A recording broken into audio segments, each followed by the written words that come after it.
On commence fort avec Naomi Campbell qui a fait le choix de venir dans une robe Valentino, une proposition relativement classique à première vue, une robe noire, en plus dans un truc un peu over dramatique pour Cannes, why not? Mais on voit que c'est modernisé et twisté, notamment grâce au haut. Quand on la voit de face, on le remarque pas forcément directement, mais dès qu'elle se retourne, on remarque qu'il s'agit comme de deux grosses bretelles qui recouvrent juste sa poitrine. Ça lui fait un superbe décolleté et ça titille un peu l'œil. C'est pas le type de haut qu'on a l'habitude de voir. Et je trouve que ça donne finalement une autre dimension à cette tenue qu'on pourrait, comme je le disais au début, trouver peut-être classique. Et puis toutes ces plumes qui recouvrent la robe, ça flotte autour d'elle, ça donne comme une certaine hauteur, une certaine puissance, ça lui va divinement bien, sa mise en beauté est parfaite. Honnêtement, je trouve que c'est une très belle proposition, le volume est magnifique, Valentino est très très fort en tailoring et cette proposition est très jolie pour Cannes. Bien évidemment, c'est loin d'être la seule personnalité à avoir jeté son dévolu sur la marque Valentino. Depuis leur dernier défilé, on voit du Valentino à toutes les sauces sur le tapis rouge. Et si j'ai vraiment adoré le défilé, j'ai cru même pleurer devant la vidéo, je suis pas certaine que ça me fasse le même effet sur les tapis rouges. Ça dépend un peu des propositions. Ici par exemple on a Elsa Hosk qui est venue dans une tenue entièrement rose. Alors elle nous l'a vraiment joué Barbie girl, princesse, avec le collier en diamant, le gros chignon au-dessus de la tête. Ça coupe totalement la modernité de la robe. Et surtout je pense que c'est un look custom parce que sur le défilé la matière était beaucoup plus fluide. Il y avait vraiment des plissés au niveau des hanches et surtout les gants s'intégraient à la robe avec les manches qui tombaient dessus. Ça formait vraiment une belle unité avec le torse qui était nu, c'était très moderne, c'était puissant, il y avait vraiment un truc qui s'en dégageait. Ici, la proposition est totalement à côté de la plaque, avec en plus cette matière taffetas qui donne de mauvais plis, qui reflète mal la lumière. Enfin vraiment, je trouve qu'elle est passée totalement à côté, alors que Catherine Lanfort a fait une proposition qui est bien plus moderne, qui, voilà, c'est pas ma préférée, mais je trouve ça assez frais pour Cannes, je comprends. De même pour Bérénice Bejo, qui d'ailleurs a choisi l'un de mes ensembles préférés du défilé, avec ce décolleté qui est plutôt original, une accessoirisation assez pure, ce pantalon fluide assez large qui tombe parfaitement au niveau du sol et qui lui fait une très belle silhouette. Franchement, ça correspond totalement à mes attentes par rapport au Festival de Cannes. On peut maintenant passer à Adriana Lima qui est venue dans une robe balmain que je trouve splendide. Là où Olivier Rousteing a été particulièrement audacieux et intelligent, c'est qu'il a vraiment joué avec les textures de la robe pour venir sublimer son corps. Par exemple, au niveau de la jupe, les plissés viennent vraiment englober ses hanches, ses fesses, ses cuisses pour venir rejoindre au niveau du bas-ventre, contrasté avec ce drapé au milieu qui tombe beaucoup plus droit et qui vient comme couper la silhouette en deux et donner une certaine symétrie. De même au niveau du top avec les empiècements qui partent au niveau de la taille, qui viennent se croiser à la poitrine et qui finissent en grosses épaulettes, qui lui donnent une certaine prestance et qui donnent beaucoup de modernité aussi à la proposition. Et surtout on voit que tout est fait pour mettre en lumière son ventre de femme enceinte. Depuis que Rihanna a décidé qu'un baby bump était un accessoire, le baby bump est un accessoire et on le voit encore sur le Festival de Cannes, on le voit de toute façon de plus en plus, les femmes enceintes mettent en avant leur ventre. Je trouve que cette proposition est hyper glamour, totalement dans l'air du temps et j'ai vraiment eu l'effet waouh quand je l'ai vue. Je pense que c'est l'une de mes tenues favorites sur ce Festival de Cannes. Cara Delevingne était aussi présente dans une tenue balmain, d'ailleurs elle a monté les marches au bras d'Olivier Rousteing. Je pense qu'ils ont vraiment voulu faire une proposition très glamour, très forte, très mode. Je pense qu'ils ont vraiment voulu faire quelque chose d'un peu over the top et à titre personnel j'ai pas eu cet effet très waouh quand j'ai vu cette tenue. Ça reste une belle proposition, j'aime beaucoup le jeu des matières avec ce contraste entre le velours très noir, très profond et les empiècements transparents. J'aime beaucoup également la petite originalité au niveau du bustier. En plus on voit que c'est rigide, que ça lui colle pas forcément au torse et du coup ça donne comme un léger volume. C'est plutôt élégant, c'est plutôt joli. La traîne, bon, ça se répond bien avec le reste, ça fait un effet un peu sirène. Elle a ajouté des gants transparents, je ne suis pas certaine que ça ait une réelle valeur ajoutée, bien que ça réponde bien au quadrillage de la robe. C'est pas une mauvaise proposition, mais c'est pas ma favorite. Winnie Harlow est venue dans une robe off-white avec cette jupe très volumineuse en tulle, très premier degré mais très bien coupée, ça lui tombe vraiment divinement bien, mais c'est complètement cassé avec ce bustier qui est beaucoup plus casual, sportwear, avec cette asymétrie qui je trouve fait une très très belle silhouette, le zip qui est quand même vachement apparent et je pense que ce qui marche particulièrement bien c'est que ce soit un bustier sans corsetterie, sans détails supplémentaires, on est vraiment sur quelque chose de très épuré qui épouse les formes forme de son corps. J'aime beaucoup également le mélange des couleurs, c'est très épuré, de même pour l'accessoirisation, c'est quelque chose d'assez délicat, d'assez discret. Franchement, je trouve que le tout est assez équilibré, ça fonctionne bien. On peut aussi parler de Elle Fanning qui est venue dans une robe Armani privée, une proposition plutôt cucul à praline, mais c'est tellement assumé et c'est surtout tellement bien joué que je trouve que ça passe pour le coup. La robe est très bien ajustée sur elle avec ce bustier. Si vous regardez bien, en plus c'est plein de plissés, c'est très subtil, très délicat, avec également toute cette broderie de perles qui vient comme des gouttes d'eau, c'est vraiment joli. Et puis ce volume qui arrive à mi-cuisse, et encore une fois on a une superposition de matière qui est très délicate, très subtile. Ça se répond vraiment très bien puisque si on regarde la matière du dessus est je pense brillante ou du moins pailletée, et c'est adouci avec le voile qui lui est mat avec toute la même couleur. Franchement c'est vraiment une très jolie tenue, c'est très bien exécuté, c'est très joli. Vous le savez, c'est pas le genre de proposition qui me fait vibrer, mais ici c'est joué avec beaucoup de justesse. Et toujours dans ce mood princesse, cucul à praline, on a Cindy Bruna qui est venue dans une tenue Giambattista Valli, et encore une fois on voit que c'est très premier degré mais que c'est très assumé. Ça se remarque d'ailleurs aussi dans le choix de l'accessoirisation avec cette parure assez fine en diamant, c'est très délicat, la couleur de la robe rose poudré, rose bébé, mais ça reste moderne grâce à tout ce volume, ces étages de tulle. Vraiment je trouve qu'il y a quelque chose qui s'en dégage, on est vraiment dans le glamour de Cannes avec une tenue, enfin une proposition quand même over the top, mais c'est quand même bien réfléchi, la tenue est bien pensée dans son ensemble. Je voulais aussi vous parler de Viola Davis dans une tenue Alexander McQueen, et je pense qu'à chaque fois qu'elle est sur un tapis rouge, je dis la même chose. J'aime tellement cette femme, je trouve qu'elle dégage tellement de puissance naturellement. Je sais pas, elle dégage un truc, elle est hyper charismatique, que j'ai l'impression que quoi qu'elle porte, j'ai une sensation de trop peu. J'ai toujours l'impression que c'est fade sur elle, pourtant là on est sur une jolie robe McQueen jaune, et pourtant, eh ben, je trouve que c'est pas assez. J'aime beaucoup tous les détails de corsetterie au niveau du bustier, ça donne un certain dynamisme, je trouve ça hyper moderne, contrasté avec cette ceinture satinée qui marque bien sa taille, j'aime beaucoup. Par contre, bon déjà, c'est pas hyper bien repassé, je trouve que ça se voit et que ça fait perdre un peu d'élégance à la robe, à l'ensemble. Mais surtout quand on compare au visuel du défilé, on remarque qu'ils ont rallongé la robe et je trouve ça extrêmement dommage parce que du coup, on tombe dans cet esprit un peu de robe de princesse, plutôt ringarde, là où ce n'était pas du tout le cas à la base. Moi j'adore quand les robes elles sont coupées à mi-mollet, voire au niveau de la cheville, et qu'il y a un joli choix d'accessoirisation, de jolies chaussures, je trouve ça vraiment très moderne, dans l'air du temps, etc. Là du coup on est sur une robe plutôt has-been, avec en plus de ça le volume au niveau du bustier qui est pratiquement inexistant là sur Viola Davis, alors qu'il était extrêmement beau, il se tenait bien, etc. sur le visuel du défilé. Donc quand on compare les deux, vraiment on a l'impression qu'il y a un fossé, et c'est vraiment très décevant parce que ça aurait pu être une proposition fraîche et parfaite pour Cannes, et elle passe à côté au final. Et on peut faire un peu la même remarque pour Alessandra Ambrosiozzo qui est venue dans une robe Stéphane Roland. Je pense encore une fois qu'ils ont voulu faire quelque chose de très glamour, mais à la fois très mode et très moderne, mais c'est tellement mal exécuté que ça en devient très ringard et très has-been. Déjà le top, on comprend qu'il est censé être dans un effet invisible, mais je le trouve pas du tout discret personnellement, je trouve que ça lui coupe totalement les bras et les épaules. Et puis ces empiècements là, brodés, est-ce qu'on en parle? Qu'est-ce qu'ils foutent là? Pourquoi? On a l'impression qu'ils ont été vraiment placés par un enfant, un peu au hasard, il n'y a aucune cohérence, et surtout je trouve ça pas du tout désirable. Et c'est censé être un peu coupé avec cette énorme jupe qui a un très beau volume certes, mais ça ne marche pas très bien parce qu'elle est tellement satinée qu'avec le soleil, les flashs des photographes, ça donne de mauvais plis. En plus là sur ma photo je pense que la jupe n'est pas très bien placée, mais du coup le résultat est presque un peu cheap, accentué avec ces gants là de princesse. Écoutez-moi bien, les gants je ne peux plus me les voir. Alors je faisais une obsession pour les colliers, maintenant je vais faire une obsession pour les gants. À la base quand c'est revenu à la mode, c'était censé être un truc hyper moderne qui venait justement twister les tenues, etc.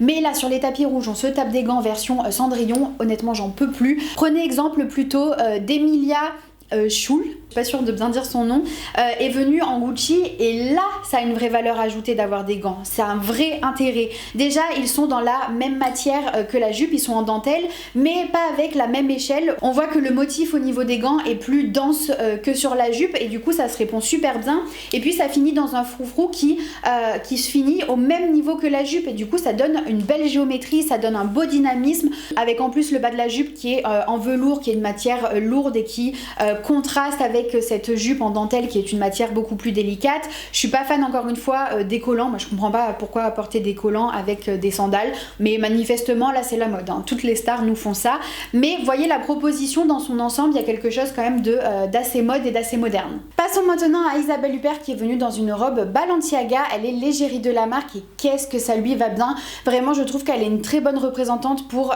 Balenciaga, ça match parfaitement. Beaucoup m'ont dit sur Instagram ne pas avoir spécialement aimé la tenue parce que ça faisait un peu trop fond vert, et honnêtement je trouve que ça aurait été une super idée que la tenue soit par exemple interactive sur les réseaux sociaux, qu'on puisse ajouter une animation et que ça fasse du coup une deuxième tenue sur le digital.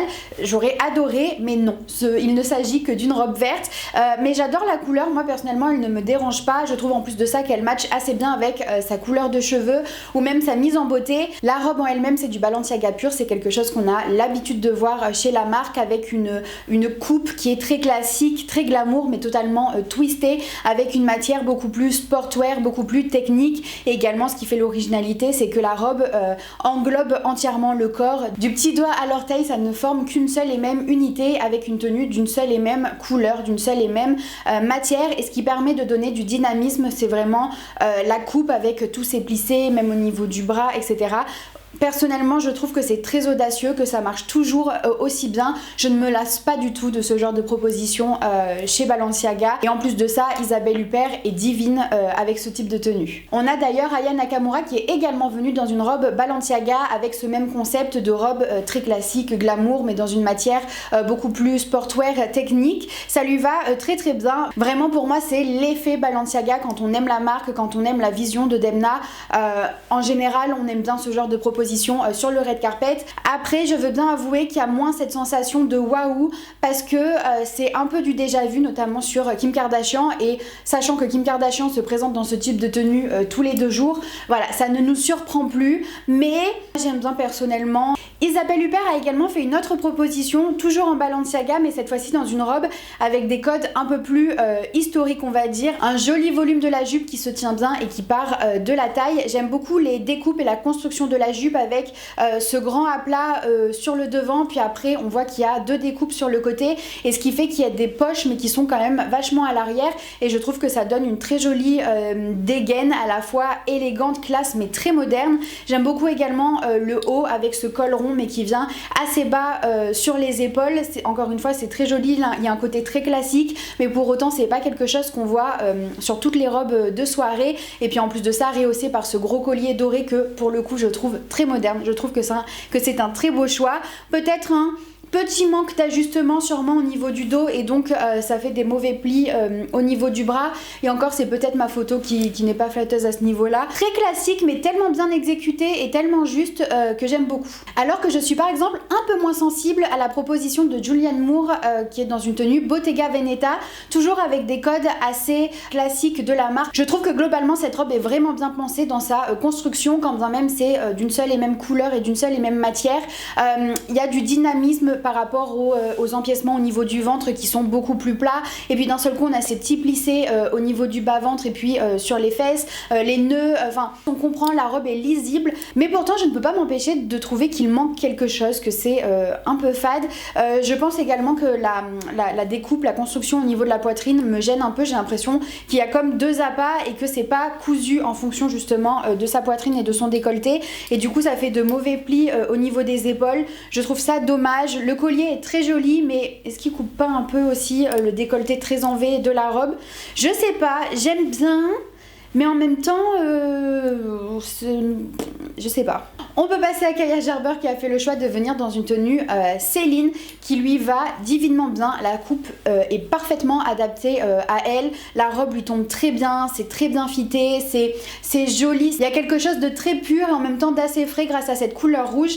Après je trouve ça franchement très classique, il y a zéro peps, il n'y a même pas d'accessoirisation, ça aurait mérité pourquoi pas des grosses boucles d'oreilles qui viennent un peu rehausser le look et lui donner donner un plus joli port de tête. De même pour les sandales, quitte à avoir les pieds qui sortent un tout petit peu, c'est joli quand on a un petit détail, soit des escarpins pointus, soit une jolie sandale. En plus, il y a des marques en ce moment qui font vraiment des chaussures très modernes, qui sont dans l'air du temps, etc. Là, miser sur une simple sandale noire, je trouve ça vraiment dommage. Vraiment, ça manque de quelque chose, quoi. On s'ennuie, on se fait un peu chier, c'est joli, c'est beau, ça lui va bien. C'est plutôt un bon choix pour Cannes, mais c'est pas assez. On peut aussi parler d'Eva Longoria qui est venue dans une tenue Alberta Ferretti. Moi j'aime beaucoup sur Cannes les petites robes avec des fines bretelles, un peu triangle. Je trouve ça plutôt mignon, plutôt frais. Enfin c'est quelque chose que j'apprécie bien. Ici en plus de ça il y a vraiment un jeu sur les textures, sur les matières. On voit que la broderie sert par exemple à couvrir certaines parties de son corps avec d'autres fois des volants qui donnent un peu plus d'opacité. Vraiment il y a un vrai jeu sur la matière. Encore une fois, pas de quoi sauter au plafond mais pourquoi pas. Par contre vraiment pas fan de l'accessoirisation. Le choker là un peu années 2000 qui est censé je suppose venir complètement casser le look, donner un peu de modernité, je m'en serais passée. Et puis pareil la coiffure y a rien de fou. Les chaussures je ne vois pas mais voilà ils ont pas joué sur l'accessoirisation plus que ça et c'est dommage.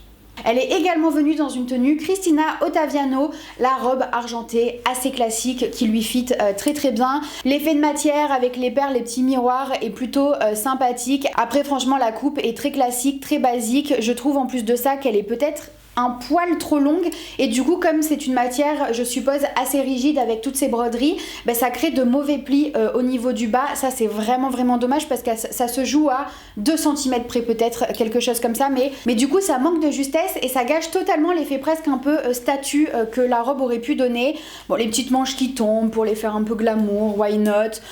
Pas trop d'accessoirisation, une mise en beauté franchement pas très fraîche, dans le sens où c'est très foncé, c'est très classique. Franchement c'est le genre de proposition dont je ne suis vraiment pas fan pour Cannes. Si encore ça avait été superbement bien exécuté, why not, mais là c'est même pas le cas et du coup moi je passe hein.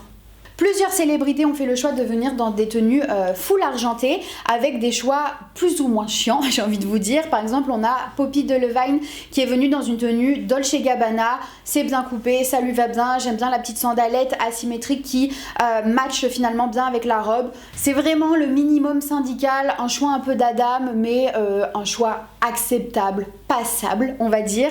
On peut aussi citer Alessandra Ambriozzo qui est venue dans une robe Alberta Ferretti, un peu dans la même vibe que celle de Eva Longoria, mais pour le coup vraiment mieux exécutée. On voit qu'il y a un vrai travail, une vraie réflexion autour de la densité et de l'échelle des paillettes pour que ça joue sur le corps visuellement et que ça crée presque un petit motif. Par exemple si on regarde bien au niveau du ventre et de la taille, on a des petites paillettes qui s'accumulent en ligne alors qu'à partir des hanches on a des paillettes beaucoup plus grosses qui reflètent la lumière et ça fait un effet d'optique où ça joue vraiment sur la silhouette. Visuellement ça permet vraiment de marquer un peu la taille, de développer les hanches et puis après on a le bas de la robe qui se finit dans une forme un peu sirène. J'aime beaucoup le motif que ça crée sur le bas de la jupe et puis en plus de ça les petites paillettes, les sequins ne sont pas à plat et du coup ça permet d'avoir quelque chose d'un peu organique, on va dire, d'un peu vivant et ça dynamise et ça peps un peu, on va dire, cette robe. Après voilà, encore une fois, c'est pas le genre de proposition qui me fait vibrer, mais c'est bien travaillé, c'est bien exécuté. La mise en beauté est un peu fadasse, je suis pas trop fan du collier avec ce bustier. À chaque fois, c'est pas horrible, mais c'est pas splendide. De même par exemple pour Catherine Lanfort qui est venue dans une tenue Prada. J'aime beaucoup ces grosses paillettes qui encore une fois, elles ne sont pas collées à la robe et du coup il y a quelque chose d'un peu vivant, ça reflète la lumière de manière différente parce qu'il y a des paillettes qui sont un peu à droite, à gauche, etc.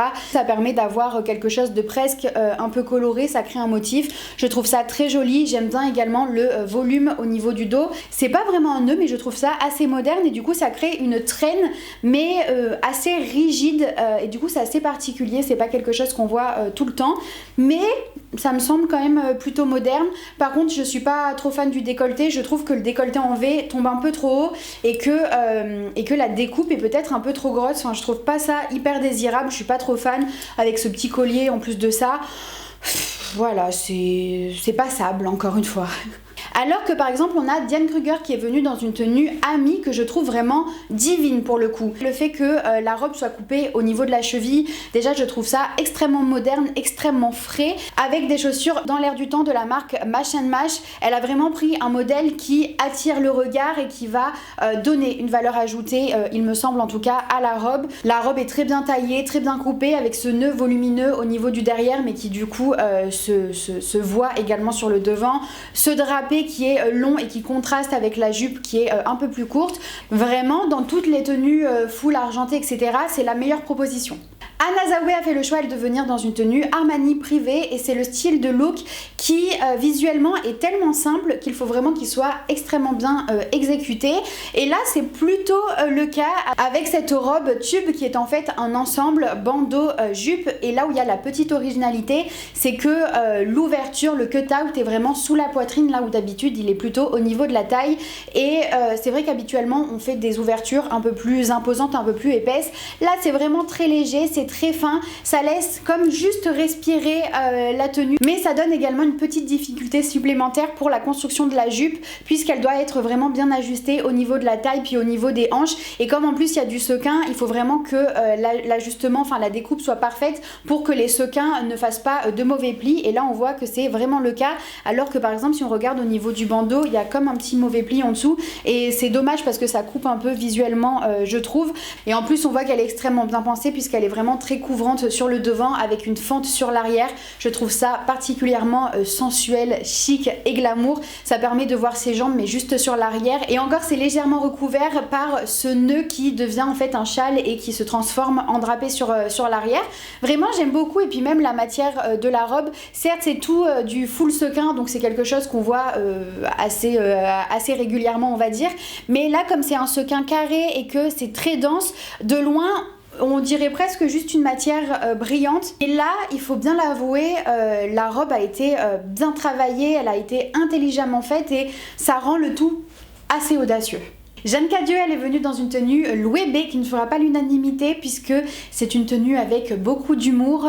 Tout le bustier est censé être une bouche, bien que certains y voient autre chose. Mais c'est du Louis B tout craché, c'est une mode assez fun. Ici, je trouve que c'est plutôt frais pour le red carpet, c'est un choix audacieux, il fallait quand même oser, et en même temps, je trouve que ça lui va à merveille. Les chaussures, est-ce qu'on en parle des chaussures? Clairement, si on ne me demande pas en mariage à la façon de Carrie Bradshaw avec ses chaussures, je dis non. Et parmi toutes ces tenues et ces propositions très classiques, je trouve que ça fait vraiment du bien d'avoir ce style de proposition, donc un gros top pour cette tenue, j'aime beaucoup. On peut maintenant parler d'Isolde qui est venue dans une tenue Schiaparelli. Encore une fois, est-ce qu'on peut faire des faux pas avec du Schiaparelli? Mais je ne suis pas sûre, ça lui va divinement bien, c'est vraiment très mode, très pointu, c'est une proposition qui sort encore une fois de toutes les propositions très classiques qu'on a pu voir. Là où moi je mets mon bémol, c'est que comme c'est un manteau, il y a quelque chose de très casual dans cette tenue, ça fait presque un peu look du quotidien, et j'aurais peut-être préféré qu'elle mise sur une robe.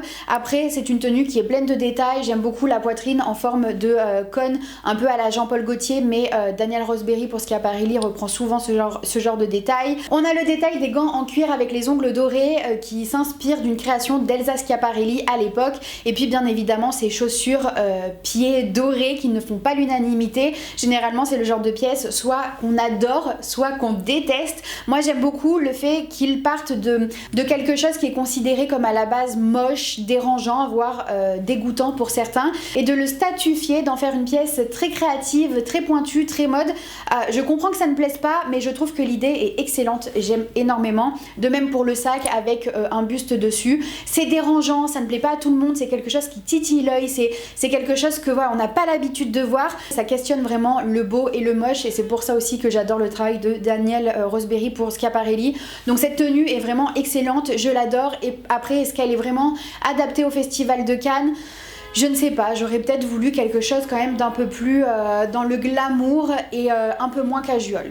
On va maintenant passer à un sujet qui fâche puisqu'on va parler de Kristen Stewart qui est venue dans plusieurs tenues Chanel. Elle est l'égérie de la marque, donc on la voit tout le temps un Chanel. Au plus grand désespoir de beaucoup d'entre vous, à chaque fois que je la mets sur Instagram, j'ai même pas besoin de mettre le sondage, je sais qu'elle va finir dans un flop. Personnellement, je suis un peu plus mitigée, je crois que mon œil s'est habitué à voir Kristen Stewart en Chanel. Je trouve que c'est une femme qui a tellement de charisme et qui a tellement une dégaine assumée, un peu je m'en foutiste, que ça contraste finalement assez bien avec le classique et le chic, on va dire, de Chanel, et ça permet de donner un bon équilibre à mes yeux. Là, c'est un look de la dernière collection haute couture de chez Chanel que j'ai détesté. J'en ai fait toute une vidéo où je vous explique pourquoi j'ai détesté cette collection. Mais je trouve que cette tenue en particulier n'est pas un mauvais choix pour Cannes. Il me semble que c'est plutôt adapté à l'événement avec ce top très couvrant, très épais, avec beaucoup de broderies, d'effets de matière, de couleurs. C'est un top visuellement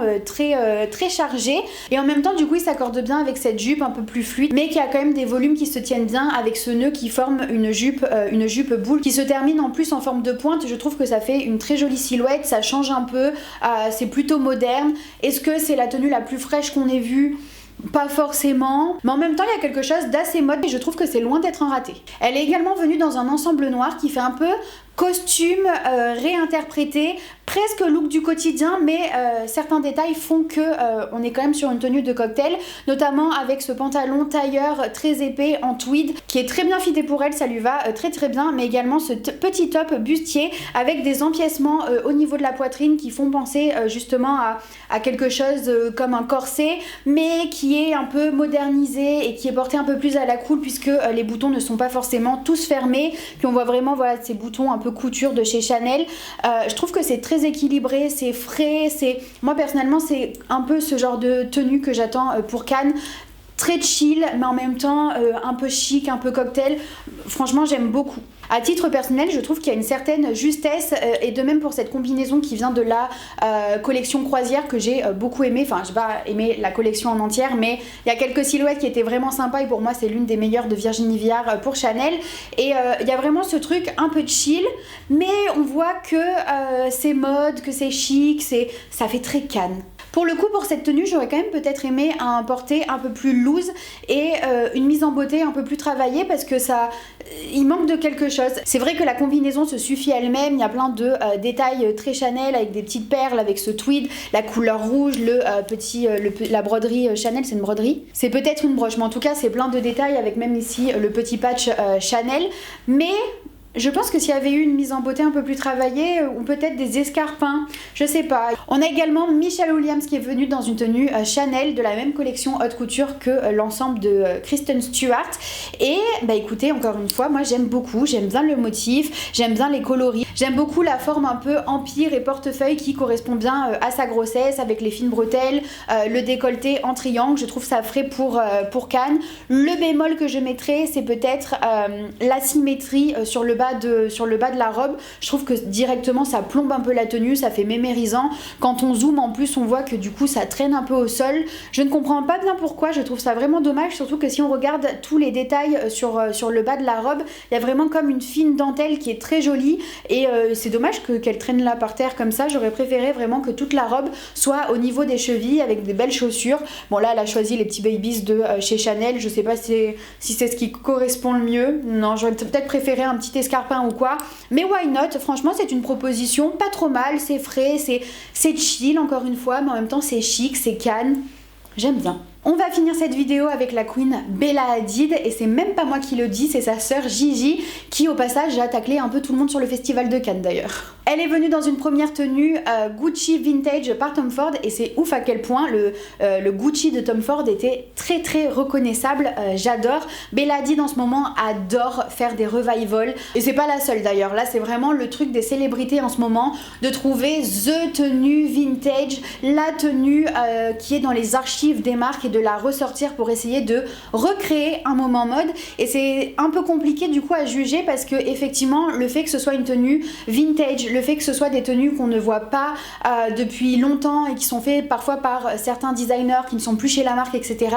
Ben, ça rend effectivement la tenue un peu iconique et effectivement ça donne des moments mode un peu plus facilement. Après moi j'adore cette robe avec cette coupe parfaite, ça lui va divinement bien, c'est très pur, c'est très chic et puis on a quand même cette touche de sensualité, de sexitude même je dirais à la Tom Ford avec ce cut-out et cette chaîne dorée. Vraiment on voit que c'est maîtrisé à la perfection. J'aurais peut-être aimé une accessoirisation un peu plus recherchée avec notamment des chaussures un peu moins simples et qui auraient eu peut-être une valeur ajoutée. Là elle a vraiment tout misé sur la robe. On a d'ailleurs pas vraiment de bijoux, peut-être des petites boucles d'oreilles, mais vraiment elle a pas du tout mis l'accent sur l'accessoirisation. Je peux le comprendre, c'est vrai que du coup il y a quelque chose de très tranchant et très moderne dans cette proposition. Puis vous n'avez pas pu passer à côté de cette robe Versace vintage. Elle a été faite par Gianni Versace en 1987. À la base elle était faite pour une performance d'opéra et donc Bella Hadid avec son styliste Laroche sont allés farfouiller dans les archives pour avoir cette robe qui est splendide, magnifique. Elle était faite pour elle. Et puis encore une fois, le fait que ça soit une pièce d'archive, ça rend le moment plutôt iconique. Regardez-moi la construction de cette robe avec ce bustier mat tout plissé qui contraste hyper bien avec cette jupe en velours dans un noir très profond et qui en plus de ça est en asymétrie sur la hanche. Je trouve que ça fait une silhouette vraiment parfaite. Et est-ce qu'on en parle de ce volume qui vient entourer sa silhouette dans un taffetas un peu satiné qui tranche encore une fois avec les deux autres matières et en même temps ça s'accorde plutôt bien, ça donne un beau dynamisme, ça change un peu d'avoir un volume qui vient juste comme ça au niveau des hanches, très joli. En plus de ça encore une fois elle a fait le choix d'une accessoirisation très simple, très épurée avec juste des boucles d'oreilles en diamant et du coup on a vraiment tout son torse qui est nu et ça lui fait un port de tête, ça met en avant ses épaules et tout. Je trouve ça vraiment splendide, magnifique, vraiment j'adore. À la fois c'est sobre et pourtant tellement mode, mais quand même je crois que en termes de moments iconiques j'ai préféré sa tenue de l'année dernière en Schiaparelli. N'hésitez pas à me dire ce que vous en pensez. Donc bah, c'est fini pour cette Fashion Police. Bien évidemment j'ai pas pu parler de tout le monde. Vous imaginez bien qu'une semaine entière de tapis rouge ça en fait du monde et ça en fait des belles tenues. Mais globalement j'ai trouvé que cette année c'était relativement ennuyeux. Beaucoup de tenues très classiques, très sobres. Certes toujours bien exécutées, bien maîtrisées, mais ça manquait quand même de moments mode, de tenues fun, de tenues pointues, de choses un peu plus originales. Et c'est dommage parce que sur l'ensemble c'est vraiment un beau tapis rouge. Il y a eu de belles propositions. Il y a eu peu de gros faux pas, mais en même temps, bah, je me suis pas amusée quoi, c'était un peu fade. N'hésitez pas à me dire vous ce que vous en avez pensé et à me dire par commentaire quelle a été votre tenue favorite. Peut-être aussi que j'en ai oublié, que je suis passée à côté de superbes tenues, j'espère pas. Vous pouvez vous abonner à mon Instagram si ce n'est pas encore fait. En plus comme je vous mets souvent des sondages, plus on est, plus ça permet de savoir vraiment ce que vous pensez globalement des tenues. Donc n'hésitez pas à me rejoindre. Vous pouvez également vous abonner à ma chaîne YouTube pour ne rater aucune de mes vidéos si ces dernières vous plaisent bien évidemment. Sur ce je vous fais plein de gros bisous et je vous dis à très vite pour une prochaine vidéo.